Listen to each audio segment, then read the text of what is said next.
ဒါကတက်ကြီးရွယ်အိုတွေသူတို့ရဲ့နေဝင်ခြင်းကိုအေဂျင့်စွာဖျက်ဆီးနိုင်မဲ့ဘိုးဘွားရိပ်သာဖြစ်တင်တာပါဒါပေမဲ့လူကြီးတွေစားနေရတာကအာဟာရမရှိတဲ့စားကျွန်းစားကြံတွေပါတစ်ဖက်မှာတော့ပြုစုသူတွေအတွက်အခမဲ့စားစာတွေကအသားငါအစုံလင်းပါပဲအဲ့ဒီတော့မှပြုစုစောင့်ရှောက်သူအဖြစ်ရုပ်ဖြတ်ပြီးရှောင်းတခင်ဝင်စစ်ဆေးတဲ့အမျိုးသမီး CEO တိလိုက်ရတာကသူမရဲ့ဇာတိမြေအတွက်ကိုယ်တိုင်တည်ထောင်ပေးထားတဲ့ရိပ်သာကဒီကက်ပါကောင်တွေကိုကျိုးရှာအလွဲသုံးစားလုပ်ဖို့ကရိယာတစ်ခုဖြစ်နေမှန်းပါပဲ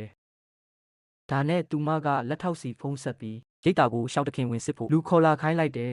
ဒါပေမဲ့သူမမထင်ထားတာတစ်ခုရှိတယ်မကြခင်မှာပဲရိပ်သာခေါင်းဆောင်စီစစ်စေးရေးအဖွဲ့လာမယ်ဆိုတဲ့သတင်းရောက်သွားတာပါပဲသူကစားကျွန်းစားကြံတွေကိုလွှင့်ပစ်ဖို့လူစီစဉ်လိုက်ပြီးလူကြီးတွေကိုပါတန့်ရှင်းရေးလုပ်ခိုင်းတယ်ဒါပေမဲ့ CEO ထင်မထားတာကသူတို့ပြောတဲ့တန့်ရှင်းရေးဆိုတာတိရစ္ဆာန်တွေကိုရေချိုးပေးတယ်လို့မျိုးပိုက်နဲ့ထိုးပြီးရေဖြန်းတာပါပဲ CEO ကဝင်တားဖို့စူးစမ်းပေမဲ့ကြမ်းတမ်းစွာတွန်းလဲခံလိုက်ရတယ်ဝန်ထမ်းအသစ်ဖြစ်တဲ့သူမစီကနေအမှန်တရားမပေါက်ကြားအောင်လို့ခေါင်းဆောင်လုပ်သူကသူမနဲ့လူကြီးတွေကိုမြေအောက်ခန်းထဲပိတ်လောင်ထားလိုက်တယ်အဲ့ဒီနေရာကလူကြီးတွေပုံမှန်နေရတဲ့နေရာပေါ့တစ်ချိန်တည်းမှာပဲလက်ထောက်ကစစ်ဆေးရေးအဖွဲ့နဲ့ရောက်လာတယ်ဒါပေမဲ့ညွှန်ကြားရေးမှူးကအပေါဝါမှာလူကြီးတစုနဲ့ဟန်ပြလုပ်ွက်ခင်းထားပြီးသားအမျိုးသမီး CEO ကိုမတွေ့ပေမဲ့လက်ထောက်ကတည်ငြိမ်စွာနဲ့ပဲဝင်ရောက်စစ်ဆေးတယ်နောက်ဆုံးတော့ဘာမှထူးခြားတာမတွေ့ခဲ့ရပါဘူးသူတို့မသိလိုက်တာကအဲ့ဒီအချိန်မှာမြေအောက်ခန်းထဲကအဖိုးတယောက်ရုတ်တရက်လဲကျပြီးစတင်တက်ပါတော့တယ် CEO ကဝိုင်းကူဖို့ဝန်ထမ်းတွေကိုအော်ခေါ်ပေမဲ့ဘယ်သူမှဂရုမစိုက်ကြပါဘူးဝန်ထမ်းတွေကလူကြီးတွေတေးရှင်မကွာဘူးဆိုပြီးတခြားလူကြီးတွေကပြောပြကြတယ်သူမမြေအောက်ခန်းလေဝင်ပေါက်ကနေမျှော်ကြည့်လိုက်တော့လက်ထောက်ရောက်နေတာမြင်ပြီး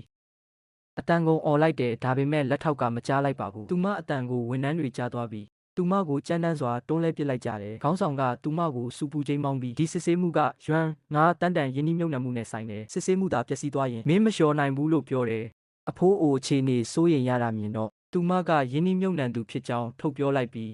အဖိုးကိုဆေးရုံချက်ချင်းပို့ပေးဖို့အမိန့်ပေးလိုက်တယ်ဒါပေမဲ့ခေါင်းဆောင်လုပ်သူကလုံးဝမယုံပါဘူးအပြင်ထွက်ပြီးတိုင်ကျင်လို့ညာနေရထင်ပြီးသူမကိုဝိုင်းရိုက်ဖို့ခိုင်းလိုက်တယ်လူကြီးတွေကမကြည့်ရနိုင်တော့ပဲအနေရကြားကနေဝန်ထမ်းတွေရဲ့ခြေထောက်ကိုဖတ်ထားပေးပြီး CEO လွတ်မြောက်ဖို့ကူညီပေးကြတယ်ဒါပေမဲ့တကားဝပြေးပြီးអော်လိုက်တာနဲ့နောက်ကလိုက်လာတဲ့ခေါင်းဆောင်ကပါဆက်ပိတ်ဖမ်းလိုက်တယ်ကံကောင်းတာကစစ်ဆေးနေတဲ့လက်ထောက်က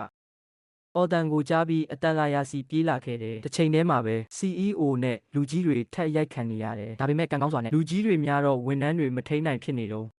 အဖွားတယောက်အခွင့်ကောင်းယူပြီးအပြင်ပြေးထွက်လာရကရောက်လာတဲ့လက်ထောက်နဲ့တက်တက်တိုးပါတော့တယ်